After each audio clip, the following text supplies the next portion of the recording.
আল্লাহ আমার রব, এই রবি আমার সব। দামে দামে তুন মনে তারি অনুভব, তোমার দুনিয়াতে আমাতে ডুবে আছি সবাই। পাক পাখালির গানে শুনি তসবি কলো রব, তসবি কলো রব। আল্লাহ আমার রব, এই রবি আমার সব। আসসালামু আলাইকুম, আলহামদুলিল্লাহ, আসসালাতু ওয়াসসালাম আলা রাসূলিল্লাহ।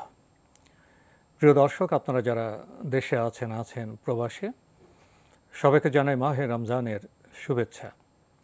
শুরু হলো পবিত্র রমজান উপলক্ষে এনটিভি আয়োজিত এবং লাভ হলো নিবেদিত বিশেষ অনুষ্ঠান আপনার জিজ্ঞাসা। আপনাদের সাথে আছি আমি জয়নুল আবেদিন আজাদ, আর আপনাদের মনোযোগী প্রশ্নের জিজ্ঞাসার জবাব দিচ্ছেন বিশিষ্ট আলেম ডক্টর মোহাম্মদ সাইফুল্লাহ।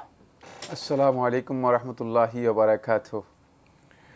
প্রিয় দর্শক, আমাদের আজকের প্রাসঙ্গিক আলোচনার বিষয় রমজানে দোয়া। চলুন তাহলে জিজ্ঞাসার আলোকিত ভুবনে। আজকের প্রথম চিঠিটি পাঠিয়েছেন আসগর আলী, মিরপুর, ঢাকা থেকে। লিখেছেন, আপনাদের প্রোগ্রাম থেকে অনেক কিছু জানতে পারছি আলহামদুলিল্লাহ। আমার কিছু প্রশ্ন। আমাদের এলাকায় 4-5টি মসজিদ 2-3 মিনিট আগে পরে আজান দেওয়া হয়। সাহারি ও ইফতারে কোনো আজান ফলো করব? সাহারি খাচ্ছি, এমন সময় এক মসজিদে আজান দিয়ে দিল। আমার খাওয়া প্রায় শেষ, হাত ধোয়া ও পানি খাওয়া বাকি। এই অবস্থায় কী করব? খাওয়া বন্ধ করে দেব, নাকি পরের মসজিদের আজান পর্যন্ত খেতে পারবো? ধন্যবাদ এই ভাইকে। তিনি মসজিদের আজানের ভেরিয়েশনের বিষয়টি তুলে ধরেছেন, যে মসজিদে বিভিন্ন জায়গায় বিভিন্ন সময় আজান দেয়। আসলে এটা আজানের সময়ের কারণে নয়, এটা হলো তাদের ম্যানেজমেন্টের দুর্বলতার কারণে। আজান নির্দিষ্ট সময় দেওয়াটাই হচ্ছে আজানের বিধান। তাই আজানের বিধান সত্যিকারভাবে ফলো না করার কারণেই এই সমস্ত বন্ধুগণ কেউ আজান কিছুক্ষণ দেরি করে দেন, কেউ 5 মিনিট, কেউ 2 মিনিট, কেউ 3 মিনিট, এমনকি দেখা যায় অনেকে 10 মিনিটও দেরি করে দিচ্ছেন। এটি আজানের মূল যেই লক্ষ্য এবং আজানের যে প্রকৃত আমানতদারিতা এর পরিপন্থী। যেহেতু আজানের সাথে সম্পৃক্ত হচ্ছে সিয়াম, ইফতার এবং আরও অনেকগুলো ইবাদত, আর সলাতের ইবাদত তো অবশ্যই আজানের সাথে জড়িত। তাই এক্ষেত্রে উচিত হচ্ছে সেটা হলো সময় মতো আজান দেয়া এবং সময় মতোই সালাতের এই ঘোষণা মানুষের সামনে তুলে ধরা। এক্ষেত্রে যেহেতু আমরা অনেক দিন থেকেই বলা যেতে পারে যে সেই যুগ যুগ ধরে আমাদের সমাজের মধ্যে এটা প্রচলিত বিষয়, সেটা হচ্ছে এই যে আমরা একটা জিনিসকে ফলো করে আসছি। সেটা হলো আজান পর্যন্ত সাহারি খাবে, এরপর আজানের আগেই তারা সাহারি বন্ধ করবে, আর এরপর আবার যখন আজান হবে তখন তারা ইফতার করবে। এই সিস্টেমেই আমরা যুগ যুগ ধরে এইভাবে হয়ে আসছি। এক্ষেত্রে আমি মনে করে থাকি যে সমস্ত বন্ধুরা আজান দিচ্ছেন তারা যেন সময় এর বিষয়টি বিবেচনা করে সময় মতো টাইম ফলো করে ঠিকভাবে আজান দেন। এটা তাদের জন্য ওয়াজিব, কিন্তু যদি এই ওয়াজিব লঙ্ঘন করে থাকেন তারা অবশ্যই গুনাহগার হবেন, কোনো সন্দেহ নেই। এটা প্রথম বিষয়টি দৃষ্টি আকর্ষণ করলাম। দ্বিতীয় যে মাসআলাটি আপনি প্রশ্ন করেছেন সেটা হচ্ছে এক্ষেত্রে আপনি যে কোনো একটি মসজিদের আজান শুনলেই আপনার জন্য ইমসাক ওয়াজিব হয়ে যাবে। যেহেতু মসজিদে আজান দিচ্ছে, তিনি সময় হয়ে গেছে, সেই আলোকে হয়তো আজান দিচ্ছেন। কিন্তু যদি আপনি কনফার্ম হন যে এই মসজিদে আজান দিয়ে 5 মিনিট আগে, যেটা টাইমের মাধ্যমে, যে ঘড়ির মাধ্যমে আপনি এখন কনফার্ম হতে পারেন, এখন আমরা আজানের জন্য অপেক্ষা করার প্রয়োজন নেই। যেহেতু আমাদের ডিজিটাল সিস্টেমের কারণেই, বিজ্ঞান ও প্রযুক্তির ডেভেলপড হওয়ার কারণে আমাদের কাছে অনেক বিষয় এখন স্পষ্ট হয়ে গেছে, সেগুলো আমরা নিজেরাই করতে পারি। এই জন্য আজানের জন্য অপেক্ষা করার প্রয়োজন নেই। একসময় লোকেরা একেবারে সূর্যাস্ত হয়ে যাচ্ছে কিনা উপরে উঠে অথবা পাহাড়ের উপর উঠে অথবা টিলার উপর উঠে দেখতো, তারপর সূর্যাস্ত গেলে ইফতার করতো। সেই সময় এখন আর নেই। সূর্যাস্ত এখন নির্দিষ্ট সময়, নির্দিষ্ট আমাদের হাতে ঘড়ি রয়েছে। সুতরাং যেহেতু আপনার কাছে টাইম ম্যানেজমেন্ট রয়েছে, সুতরাং আপনি আজানের উপর নির্ভর করার প্রয়োজন নেই। এক্ষেত্রে যদি আপনি নিশ্চিত হন যে কোনো মসজিদে 5 মিনিট আগে আজান দেয়, তাহলে এই মসজিদের আজান ফলো করার আপনার প্রয়োজন নেই। কিন্তু যদি আপনি আপনার মসজিদের ব্যাপারে এটা কনফার্ম হন যে মসজিদে আজান দেওয়া হয়ে থাকে ঠিক সময় মতোই, এবং সে ব্যাপারে টাইমের সাথে আপনার কাছে যে টাইম ম্যানেজমেন্ট আছে, ঘড়ি আছে অথবা অন্য কিছু আছে, সেখানে যদি আপনার সাথে মিলে যায় যে ঠিক আছে তারা সময় মতোই কী করে থাকে, আজান দিয়ে থাকে, সেক্ষেত্রে যদি আপনি দেখেন যে আজান হয়ে গিয়েছে তাহলে আপনার উপর তখনই ইমসাক করা ওয়াজিব হয়ে যাবে, আর ডিলে করবেন না। মানে আপনি আগে খেতে পারেন নাই, মানে অবশ্যই সিয়ামের জন্য মানে আমাদের এই গাফলতি কেন? মানে এই প্রশ্ন আমরা অনেকের কাছ থেকে শুনতে পেরেছি যে মানে আমরা যখন আজান শুনছি তখন আমি খাচ্ছি। এর অর্থ হচ্ছে এই যে মানে আপনি এত এটাকে মানে অবহেলা করছেন, এত গাফলতি করছেন, এত কম গুরুত্ব দিচ্ছেন যে মানে এটি একটি গুরুত্বপূর্ণ ইবাদত। মানে আপনি সিয়াম পালন করবেন আল্লাহর সন্তুষ্টির জন্য, সেখানেও আপনি টাইম ম্যানেজমেন্টটাকে আপনি গুরুত্ব দিতে পারেন নাই, আপনার সময়টা সেখানে গুরুত্ব হয় নাই। অথচ দুনিয়ার বিভিন্ন কাজে দেখা যাচ্ছে যে আমরা সময়কে অনেক গুরুত্ব দিয়ে থাকি। তাহলে বোঝা গেল যে এক্ষেত্রে আমাদের সময় জ্ঞানের অভাব রয়েছে।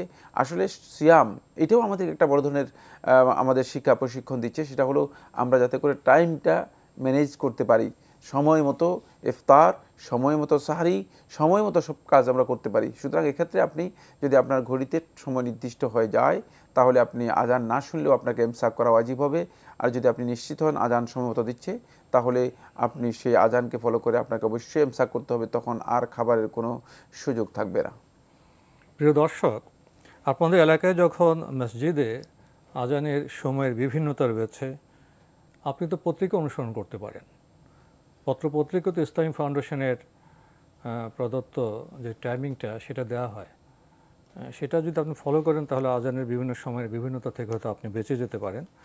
আরও লিখেছেন, একটি বইতে পড়েছি যতক্ষণ হাতের পশম দেখা না যাবে ততক্ষণ সাহরি খাওয়া যাবে। এটা কি ইসলামের মতে ঠিক? না, এই ধরনের মানে অবান্তর কথা ইসলামের মতে ঠিক হওয়ার কোনো সুযোগ নেই। কারণ আপনি যদি লাইট, ঘরের লাইট বাতি সব বন্ধ করে এরপরে আপনি খাওয়া শুরু করেন, আর হাতের আপনার কখন আপনার হাতের পশম দেখা না দেয়, এটা মানদণ্ড হতে পারে না। এগুলো একেবারেই ভিত্তিহীন মানদণ্ড এবং ভিত্তিহীন বক্তব্য। আমরা আপনার পরবর্তী প্রশ্নে যাচ্ছি। করোনার কারণে এবার ঘরে থেকে আলাদা কামরায় ইতিকাফ করা যাবে? করা গেলে কিভাবে করব? ধন্যবাদ, আপনাকে গুরুত্বপূর্ণ প্রশ্ন করেছেন। এই প্রশ্ন আরও অনেকেই করেছেন। না, ইতিকাফের জন্য শর্ত হচ্ছে ইতিকাফ মসজিদে হতে হবে। এখন ইতিকাফের জন্য আনতুম আকিফুনা ফিল মাসাজিদ, তোমরা মসজিদের মধ্যে ইতিকাফ করবে। ইতিকাফের বিধান আল্লাহ রাসূল সাল্লাল্লাহু আলাইহি ওয়াসাল্লাম থেকে যখন থেকে প্রমাণিত হয়েছে, প্রত্যেকটি ক্ষেত্রেই মূলত ইতিকাফের বিষয়ে ওলামায়ে কেরামগণ মসজিদে ইতিকাফ করার বিষয়টি বলে দিয়েছেন। সুতরাং যেহেতু ইতিকাফ মসজিদের বিধান, সেক্ষেত্রে ঘরে ইতিকাফের কোনো বিধান নেই, ঘরে ইতিকাফ করার কোনো বৈধতা নেই। এক্ষেত্রে আপনি যদি মসজিদে ইতিকাফ করতে না পারেন, আপনি যে নিয়ত করেছেন, এই বিষয়ে শেখ সালেহ আল ফৌজান হাফিজাহুল্লাহ তাআলা এই যুগের বর্তমান সৌদি আরবের শ্রেষ্ঠ ওলামা কেরামদের মধ্যে সর্বোচ্চ ওলামা পরিষদের সম্মানিত ব্যক্তিদের মধ্যে একজন, এবং শেখ সুলাইমান আর রুহাইলি হাফিজাহুল্লাহ তাআলা মদিনা বিশ্ববিদ্যালয়ের ফিকহের উসুল ফিকহের সবচেয়ে বড় প্রফেসর, তিনি তার টুইটের মধ্যে বলেছেন যারা এর জন্য আগে ইতিকাফ করতেন, যদি তারা নিয়ত করে থাকেন অবশ্যই এর ফজিলত তারা পেয়ে যাবেন, কোনো সন্দেহ নেই। কিন্তু মানে মসজিদে ছাড়া ইতিকাফ ঘরের মধ্যে করার কোনো বিধান নেই। আমরা জানলাম। প্রিয় দর্শক, এবার আমাদের হাতে দীর্ঘ একটি ইমেল যিনি পাঠিয়েছেন, নাম প্রকাশে অনিচ্ছুক। আপনি প্রায় 3 পৃষ্ঠার একটি ইমেলে আপনার জীবনে ঘটে যাওয়া একটি বিষয় উল্লেখ করেছেন। আমরা বিস্তারিত যাব না। মূল বিষয়টি হলো একটি চুরির বিষয় একটি সংঘটিত হয়েছে। তো আপনি চুরি করেননি, তো আপনাকে ভুল করে জোর করে নিয়ে যাওয়া হয়েছিল। যে বাড়িতে চুরি হয়েছে মহিলা প্রথমে বলল না এই ছেলে নয়, অন্য কেউ। কিন্তু আপনার আত্মীয় স্বজনরা বলল এই লোকটিকে জোরপূর্বক নিয়ে এসেছি, এখন যদি না বলো তাহলে আমাদের সমস্যা হবে। তখন মহিলাটি বলল হ্যাঁ এই লোকই। অর্থাৎ আপনাকে অন্যায়ভাবে আপনাকে ধরা হলো, আপনার কাছ থেকে 10,000 টাকা জরিমানা আদায় করা হলো, আপনার মানহানি ঘটলো। তো আপনার মূল কথা হলো এই যে নিরপরাধ মানুষকে অপরাধী বানালো, এর পরিণতি কী হবে, এবং আপনি বদদোয়া করছেন। এখন আপনি আরও লিখেছেন সত্যের শক্তি অনেক বেশি, মিথ্যা ভেঙে চুরমার হয়ে যাবে। ঘটনাটি মনে হলে আমি তাদেরকে অভিশাপ দেই, আল্লাহর কাছে এর বিচার চাই। কোরআন ও সুন্নাহ আলোকে উত্তরটি দেবেন। কারো উপর মিথ্যা অপবাদ চাপিয়ে দিলে তার শাস্তি কত মারাত্মক হয় জানাবেন। ধন্যবাদ এই ভাইকে, তিনি দীর্ঘ প্রশ্ন দিয়েছেন। যাই হোক, মোদ্দা কথা প্রশ্নের আমরা পেয়ে গিয়েছি, সেটা হচ্ছে এই, তার উপরে একটা মিথ্যা অপবাদ দেওয়া হয়েছে। সেক্ষেত্রে সেটা যদি সত্যিকার অর্থে মিথ্যা হয় থাকে তাহলে তিনি মাজলুম, তিনি অত্যাচারিত। আর মাজলুমের দোয়ার ব্যাপারে আল্লাহ সুবহানাহু ওয়া তাআলা তার রাসূলকে জানিয়ে দিয়েছেন যে ইত্তাকি দাওয়াতাল মাজলুম ফাইন্না লাইসা বাইনাহা ওয়া বাইনাল্লাহি হিজাব, যে তোমরা মাজলুম ব্যক্তির দোয়া থেকে নিজেদেরকে দূরে রাখো। কারণ মাজলুম যদি আল্লাহ রাব্বুল আলামিনের কাছে বলে দেয়, মাজলুমের দোয়া এবং আল্লাহর মাঝে কোনো ধরনের হিজাব, পর্দা থাকে না, আড়াল থাকে না, সরাসরি আল্লাহ রাব্বুল আলামিনের কাছে চলে যায়। এটা এমন দোয়া যে এটি সরাসরি আল্লাহ রাব্বুল আলামিনের কাছে গিয়ে মানে উঠে যায়, আল্লাহ রাব্বুল আলামিন অ্যাকসেপ্ট করেন। সুতরাং যদি সত্যিকার অর্থে আপনি মাজলুম হয়ে থাকেন, সেক্ষেত্রে আপনি আল্লাহ রাব্বুল আলামিনের কাছে আপনার বক্তব্যটুকু তুলে ধরুন। যারা এই কাজ করেছেন তারা এর জন্য অবশ্যই জুলমের শাস্তি দুনিয়াতেও পাবে এবং আখিরাতেও পাবে। আর এটি এত ভয়ঙ্কর যে আল্লাহ সুবহানাহু ওয়া তাআলা যে সমস্ত অপরাধগুলোর শাস্তি দুনিয়াতে দেবেন তার মধ্যে এটি একটি। রাসূলুল্লাহ সাল্লাল্লাহু আলাইহি ওয়াসাল্লামের হাদিস দ্বারা প্রমাণিত হয়েছে, সলফে সালিহিনের বক্তব্য সাব্যস্ত হয়েছে এই ব্যাপারে, যে সালাফগণ বলেছেন যে এই সমস্ত অপরাধের কারণে আল্লাহ সুবহানাহু ওয়া তাআলা আল্লাহর বান্দাদেরকে দুনিয়াতে শাস্তি দেবেন, অগ্রিম শাস্তি দেওয়া হবে। মানে দুনিয়াতেও এই শাস্তি অবশ্যই মানে পেতে হবে, সেটা হচ্ছে জুলম। এটাকে আল্লাহ রাব্বুল আলামিন কোনোভাবেই ক্ষমা করেন না। কারণ আল্লাহ রাব্বুল আলামিন একটি কাজকেই আল্লাহ সুবহানাহু ওয়া তাআলা নিজের উপর হারাম করেছেন, ইন্নী হারামতু যুলমা আলা নাফসি, যে আমি আমার উপর জুলমকে হারাম করে নিয়েছি। ফালা তাজালামু ফিমা বাইনাকুম, সুতরাং তোমাদের পরস্পরের মাঝে তোমরা জুলুম করো না। আমরা বিরতিতে যাব। তাই এই কাজটি যদি জুলম হয়ে থাকে অবশ্যই আপনি এর প্রতিদান পেয়ে যাবেন আল্লাহ রাব্বুল আলামিনের কাছে, এর জন্য আপনার অবশ্যই সওয়াব পাবেন। আর যারা জুলম করেছে এর জন্য শাস্তি পেয়ে যাবে, আখিরাতেও তাদের জন্য কঠিন শাস্তি রয়েছে, কারণ আল্লাহ রাব্বুল আলামিন তাদেরকে কোনোভাবেই ক্ষমা করবেন না। উনি যে বদদোয়া দিচ্ছেন, অভিশাপ দিচ্ছেন, এটা ঠিক আছে? আপনার এই কাজটি শুদ্ধ নয়, মানে এই পদ্ধতি শুদ্ধ নয়। সেটা হচ্ছে আপনি আল্লাহ রাব্বুল আলামিনের কাছে বলতে পারেন, আল্লাহ যারা আমার উপর জুলুম করেছে তাদের আপনি বিচার করুন, মানে এটা জায়েজ রয়েছে। কিন্তু অভিশাপ বলতে মানে আপনি যদি এমন এক পদ্ধতিতে অনুসরণ করেন যে পদ্ধতি মানে ইসলাম আমাদেরকে অনুসরণ করতে বলেনি, সেটা হলো কাউকে মানে অভিশপ্ত করা, তার উপর লানত, গজব ইত্যাদি কথা বলা, যেগুলো মানে প্রচলিতভাবে মানে কোনোভাবেই একজন মানুষ স্বাভাবিকভাবে গ্রহণ করতে পারে না, এই ধরনের কাজে লিপ্ত হওয়া, তাহলে এটা আপনার জন্য জায়েজ নেই, এটি সংহত নয়।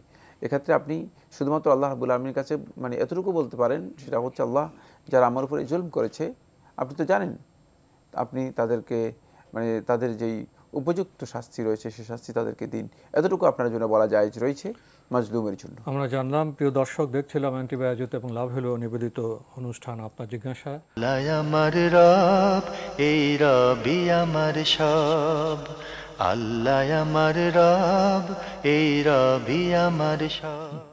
আমাদের হাতে একটি ইমেল, এটি পাঠিয়েছেন শাহিন মাহমুদ বগুড়া থেকে, লিখেছেন, মাই মাদার ইজ আ প্রহেজগার ওয়ামেন, আলহামদুলিল্লাহ, she has learned Sahi Tilwat. We are 5 brothers and sisters. Now we are grown up. She has been encouraging us from our childhood to establish 5 waqt salah, but not all of us are doing so. Will she be responsible for this and asked in the day of Qiyamah? ধন্যবাদ। আপনি আপনার মায়ের কথা বলেছেন, তিনি একজন ফরহেজগার মহিলা, অত্যন্ত দিনদার মহিলা। তিনি আপনাদেরকে একেবারে ছোটোবেলা থেকেই নামাজের জন্য গুরুত্ব দিয়েছেন এবং নামাজ আদায় করার জন্য বলেছেন, কিন্তু আপনাদের মধ্যে সবাই সেই মতো যেভাবে আদায় করা দরকার সালাত সেভাবে আদায় করছেন না। এর জন্য কি তিনি জিজ্ঞাসিত হবেন? খুবই গুরুত্বপূর্ণ প্রশ্ন। যদি তিনি তার দায়িত্ব পরিপূর্ণরূপে পালন করে থাকেন, সেক্ষেত্রে তাকে আল্লাহ সুবহানাহু ওয়া তাআলা পাকড়াও করবেন না। যখন সালাতের জন্য নির্দেশ দেওয়ার কথা, মানে হুকুম দেওয়ার কথা, সালাতের জন্য সন্তানদেরকে বাধ্য করার কথা এবং তাকিদ দেওয়ার কথা তখন যদি তিনি দিয়ে থাকেন এবং সালাতের এই বিধানগুলো সন্তানদেরকে যদি তিনি স্পষ্ট করে জানিয়ে থাকেন, তাহলে এর জন্য তিনি জিজ্ঞাসিত হবেন না।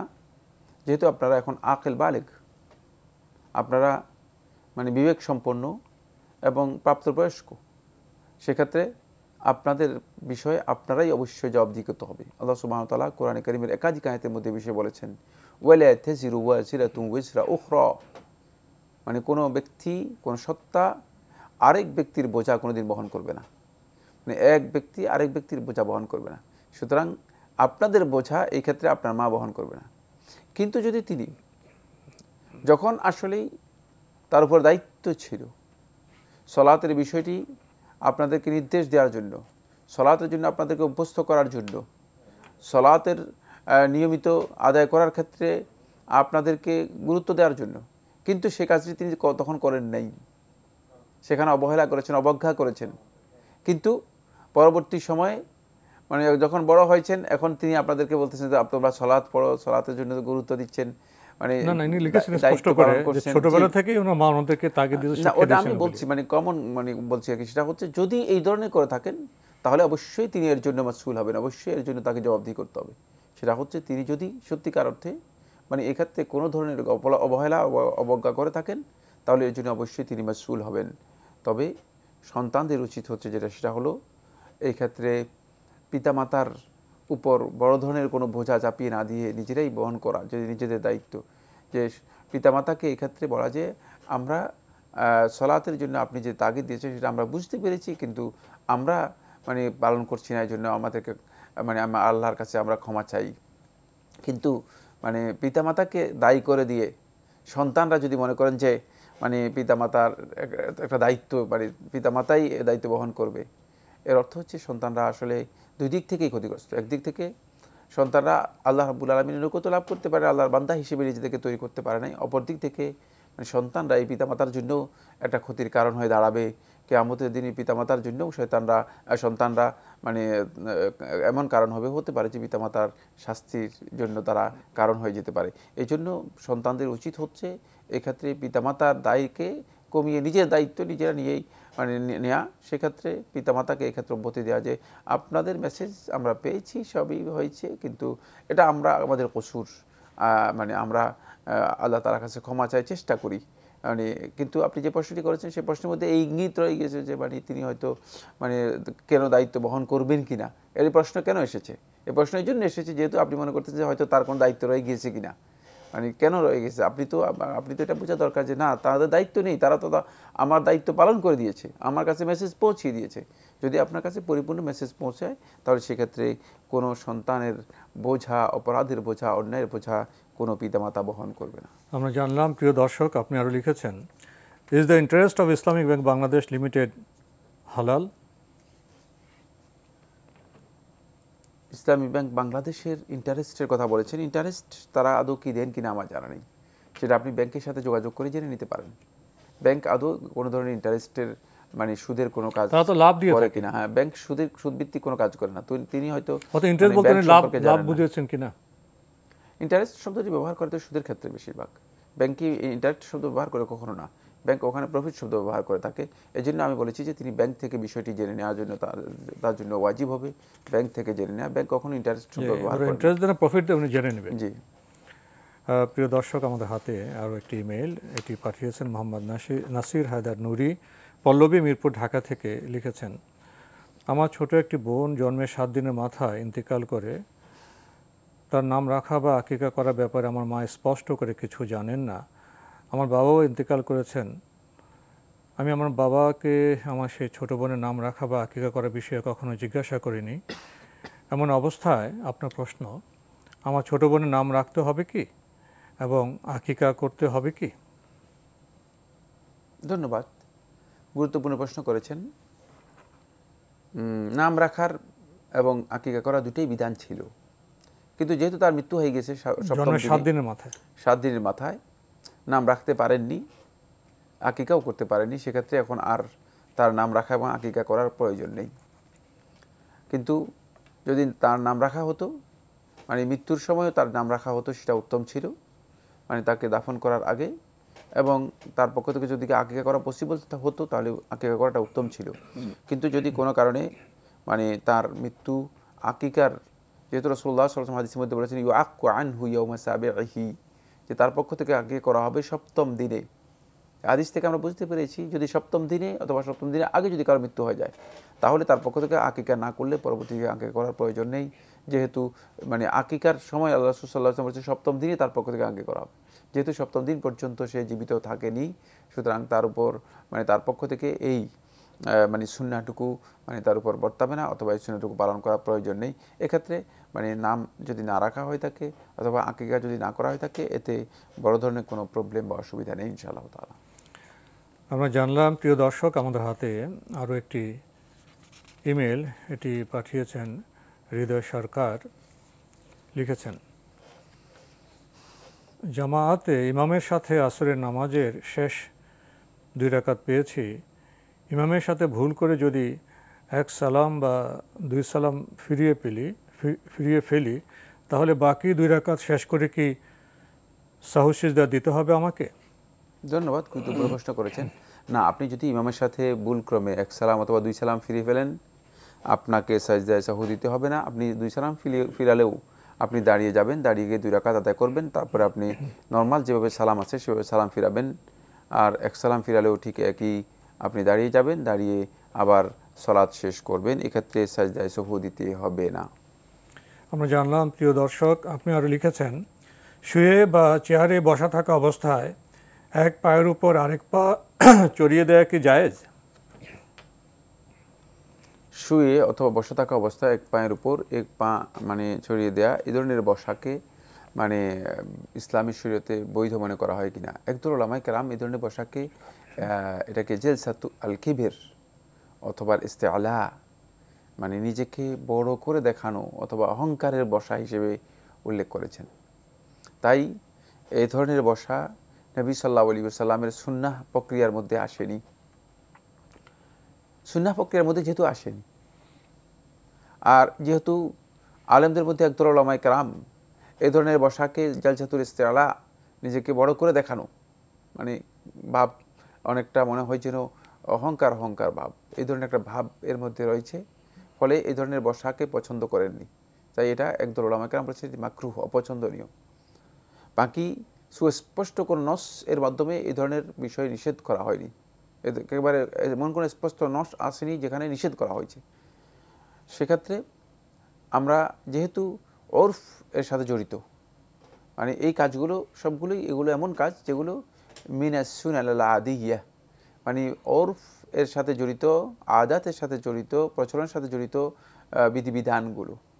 প্রচলনে যদি সেটাকে এলাউ না করে থাকে আর সেটা যদি মনে হয় যে অহংকার বোঝায়, তাহলে অবশ্যই এটি মাকরুহ হবে, কোনো সন্দেহ নেই।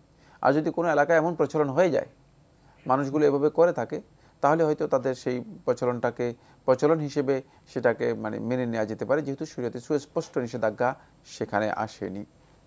জি। আল্লাহ আমার রব, এই রবি আমার সব। আল্লাহ আমার রব, এই রবি আমার সব। আমাদের আজকের প্রাসঙ্গিক আলোচনার বিষয় রমজানে দোয়া। ধন্যবাদ আপনাকে। অত্যন্ত গুরুত্বপূর্ণ একটা বিষয়, সেটা হচ্ছে রমাদান মাসে দোয়া। বন্ধুগণ, রমাদান মাস আমরা জানি রহমত, বরকত ও মাগফিরাতের মাস। আল্লাহ সুবহানাহু ওয়া তাআলা অফুরন্ত মাগফিরাত এই মাসের মধ্যে করে থাকেন। আল্লাহর বান্দাদেরকে ক্ষমা করে দেন যখনই আল্লাহর বান্দাগণ আল্লাহ রাব্বুল আলামিনের কাছে ক্ষমা প্রার্থনা করে। এর মধ্যে গুরুত্বপূর্ণ একটি বিষয় হচ্ছে রমাদান মাসের দোয়া। দোয়ার জন্য অত্যন্ত গুরুত্বপূর্ণ একটি সময় হচ্ছে রমাদান মাস। আমরা জানি দোয়া হচ্ছে একটি মৌলিক ইবাদত। ইবাদতগুলোর মধ্যে দোয়ার গুরুত্ব এত বেশি যে সমস্ত উলামায়ে কেরামের ঐক্যমতে যে দোয়া এবং ইবাদত একটি আরেকটির স্থলাভিষিক্ত হয়। বরং আল্লাহ রাসূল সাল্লাল্লাহু আলাইহি ওয়াসাল্লাম থেকে একটি হাদিস রয়েছে, যে হাদিসটি ইমাম আহমদ ইবনে হাম্বল রাহমাতুল্লাহ তাআলা মুসনাদের মধ্যে বর্ণনা করেছেন। ইমাম আবু দাউদ, তিরমিজি এবং ইবনে মাজাহ এই তিনজন বর্ণনা করেছেন। রাসূলুল্লাহ সাল্লাল্লাহু আলাইহি ওয়াসাল্লাম থেকে সহিহ সনদে বর্ণিত হয়েছে। শেখ মোহাম্মদ নাসিরুদ্দিন আলবানী রাহমাতুল্লাহ সহিহ বলেছেন, আদ-দুআ হুয়াল ইবাদাহ, দোয়াই ইবাদত। সুতরাং সকল প্রকার ইবাদতের যেই মিনিং আছে দোয়ার মধ্যে পাওয়া যাবে, একটি আরেকটির স্থান দখল করে স্থলাভিষিক্ত হবে। সুতরাং এক্ষেত্রে আমরা বুঝতে পেরেছি যে দোয়া এত গুরুত্বপূর্ণ একটি ইবাদত। আল্লাহ রাব্বুল আলামিন এই জন্য আমাদেরকে আল্লাহর পক্ষ থেকে একটি নির্দেশ দিয়েছেন সূরাতুল গাফির, সূরা গাফিরের 60 নম্বর আয়াতের মধ্যে আল্লাহ রাব্বুল আলামিন ইরশাদ করেন, ওয়াকালা রাব্বুকুম উদউনি আস্তাজিব লাকুম। তোমাদের রব এই কথা ঘোষণা দিচ্ছে তোমাদের রব ঘোষণা দিচ্ছেন, উদউনি, তোমরা আমাকে ডাকো, আস্তাজিব লাকুম, আমি তোমাদের ডাকে সাড়া দেব, আমি তোমাদের তোমাদের দোয়া কবুল করব। আয়াতের তাফসীরের মধ্যে আহলে তাফসীরগণ তিনটি গুরুত্বপূর্ণ নির্দেশনা গ্রহণ করেছেন। এক নম্বর হচ্ছে সেটা হলো আল্লাহর পক্ষ থেকে দোয়া করাটা একটা নির্দেশ বান্দাদের জন্য, বান্দাগণ আল্লাহ রাব্বুল আলামিনের কাছে দোয়া করবে। দ্বিতীয় যে নির্দেশনা গ্রহণ করেছেন সেটা হলো যে আল্লাহর কাছে বান্দা যখন দোয়া করবেই, যেহেতু আল্লাহ তাআলা অঙ্গীকার প্রতিশ্রুতি দিয়েছেন, দোয়া করার সাথেই ইস্তিজাবাতুদ দুআ, দোয়া কবুলের বিষয় জড়িত। দোয়া করলেই দোয়া আল্লাহ রাব্বুল আলামিন কবুল করবেন, এই ইঙ্গিত এই আয়াতের মধ্যে রয়ে গিয়েছে। সুতরাং বান্দা সবসময় যেটি চাইবে সেটা হচ্ছে আল্লাহ রাব্বুল আলামিনের কাছে দোয়া করার জন্য তৌফিক কামনা করবে। অনেক লোককে দেখেছি তিনি এতটুকু আল্লাহ তাআলার কাছে ফরিয়াদ করতেও পারেন না যে আল্লাহ আমি অপরাধী, ভুল করেছি, আমাকে ক্ষমা করে দাও, এতটুকু পর্যন্ত বলতে পারেন না। এটা আল্লাহ রাব্বুল আলামিনের পক্ষ থেকে তৌফিক যদি না আসে সেটা সম্ভব হয় না।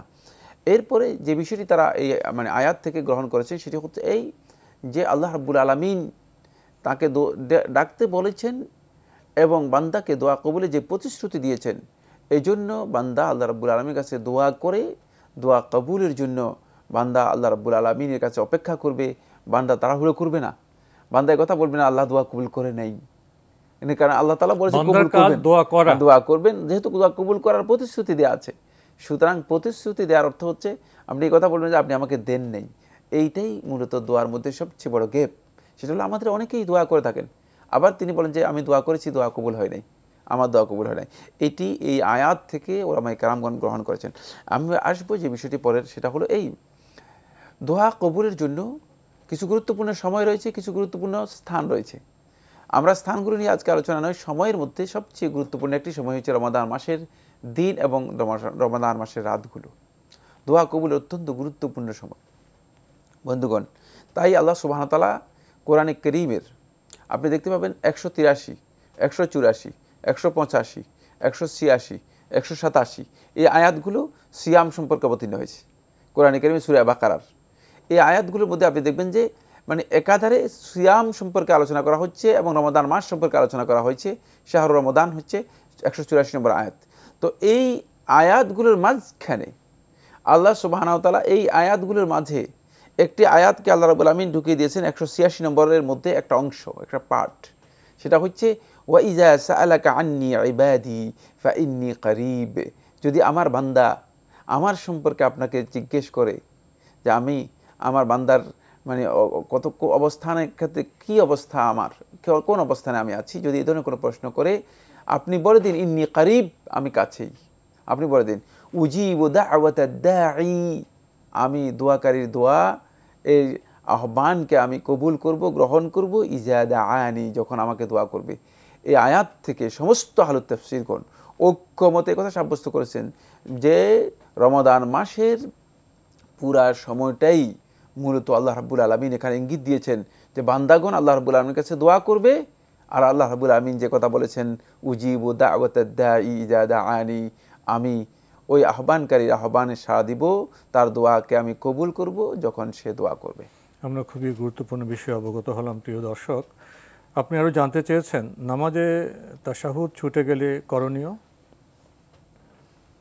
নামাজে যদি তাশাহুদ কোনো কারণে ছুটে যায় তাহলে আপনি সাজদা সাহু দিবেন, সাজদা সাহু দিবেন। যেহেতু তাশাহুদের ব্যাপারে আলেমদের বেশিরভাগ আলেমের বক্তব্য হচ্ছে এটি ওয়াজিব, তাই এক্ষেত্রে সাজদা সাহু দেওয়া হচ্ছে বিধান। সাজদা সাহু এর সিস্টেম জানে, সাজদা সাহু দেবেন। জি, নামাজে সিজদা ছুটে গেলে কি করণীয়? না, নামাজে যদি সাজদা ছুটে যায় তাহলে সাজদা সাহু দেবে না, তাহলে ওই রাকাতই হবে না। যেহেতু সাজদা হচ্ছে নামাজের রুকন, সাজদা হচ্ছে নামাজের রুকন। তাশাহুদ এবং সিজদার মধ্যে বিশাল পার্থক্য রয়েছে। সিজদা নামাজের দুইটি সিজদাই হচ্ছে নামাজের রুকন। সুতরাং কারো যদি সিজদা নামাজে ছুটে যায় তাহলে তার ওই রাকাত ধর্তব্য হবে না। সেক্ষেত্রে তিনি যদি কনফার্ম হয়ে থাকেন তার সিজদা ছুটে গিয়েছে তাহলে তিনি আরেক রাকাত আদায় করবেন, তারপরে সিজদায় সাহু দিবেন। আর সাহু সিজদা দিতে ভুলে গেলে কি করণীয়? সাহু সিজদার ক্ষেত্রে যদি ভুলে যান আর সেটা যদি রুকনের ক্ষেত্রে না হয়ে থাকে, ওয়াজিব তরক করার কারণে হয় থাকে, সেই ক্ষেত্রে আপনার সালাত হয়ে যাবে, আপনাকে কিছুই করতে হবে না। এটি ইবনে আবেদিন রাহিমাহুল্লাহ তার ফতোয়ার মধ্যে উল্লেখ করেছেন, ইমাম ইবনে কুদামা মাকদিসি রাহমাতুল্লাহ তার ফতোয়ার মধ্যে উল্লেখ করেছেন, এবং এটাই বিশুদ্ধ বক্তব্য। এর জন্য কিছুই করতে হবে না, যেহেতু মানে ভুলকে ইস্তেদরাক করার জন্য, ভুলকে ওভারকাম করার জন্য, আবার ভুল হয়ে গিয়েছে যেহেতু মানে সেখানে আবার মানে ভুলের কোনো মানে ব্যবস্থা নেই, সেটাকে সংশোধনের ব্যবস্থা নেই, সংশোধন পদ্ধতি যেহেতু ভুল হয়ে গিয়েছে, তাহলে সেক্ষেত্রে এটা মাফুউন আনহু, আল্লাহর বান্দাকে আল্লাহ রাব্বুল আলামিন ক্ষমা করে দেবেন। আমরা জানলাম প্রিয় দর্শক বা হৃদয় সরকার, আপনি সবশেষে জানতে চেয়েছেন আমি তারাবি তাহাজ্জুদ দুটোই পড়ি, বিতর নামাজ কখন পড়া আমার জন্য উত্তম হবে? তারাবি এবং তাহাজ্জুদ দুটাই পড়েন। বিতিরের সালাত আপনার জন্য শেষ রাতে পড়াই হচ্ছে উত্তম, যেহেতু আপনি তাহাজ্জুদে মানে সালাত আদায় করে থাকেন, এই জন্য আপনার বিতিরের সালাত শেষ রাত্রে আদায় করাটাই হচ্ছে সুন্নাহ।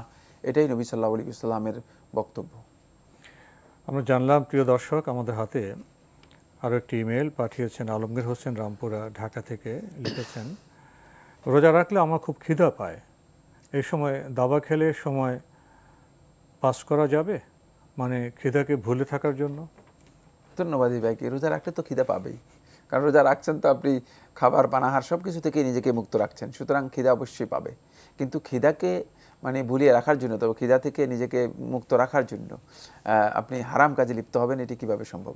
তাহলে আপনার এই খিদা থেকে মানে রোজা রাখার কোনো দরকার আছে কিনা খেয়াল রাখতে হবে। যেহেতু দাবা খেলাকে ইসলামী শরীয়তের মধ্যে হারাম করা হয়েছে, ইসলামী শরীয়তের বিধান অনুযায়ী এটি হারাম, নবী সাল্লাল্লাহু আলাইহি ওয়াসাল্লাম নিষেধ করেছে, এই মর্মে সহিহ হাদিস সাব্যস্ত হয়েছে, আবু দাউদ তার সুনানের মধ্যে বর্ণনা করেছেন।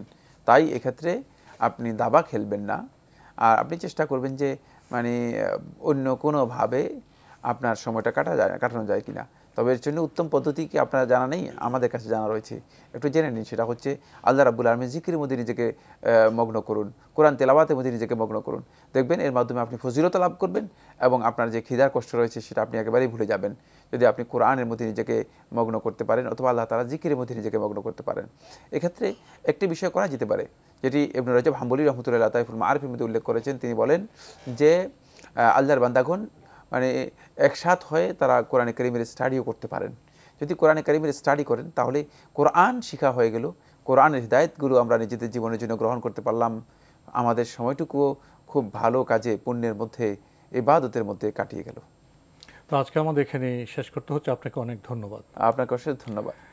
প্রিয় দর্শক, আপনারা আমাদের অনুষ্ঠানে চিঠির মাধ্যমে, ইমেলের মাধ্যমে আপনাদের মনে জায়গা প্রশ্ন পাঠাতে পারেন। আমাদের ঠিকানা পরিচালক আপনার জিজ্ঞাসা, এনটিভি, বিএসসিসি ভবন, 7ম তলা, 102 কাজী নজরুল ইসলাম এভিনিউ, কারওয়ান বাজার, ঢাকা 1215।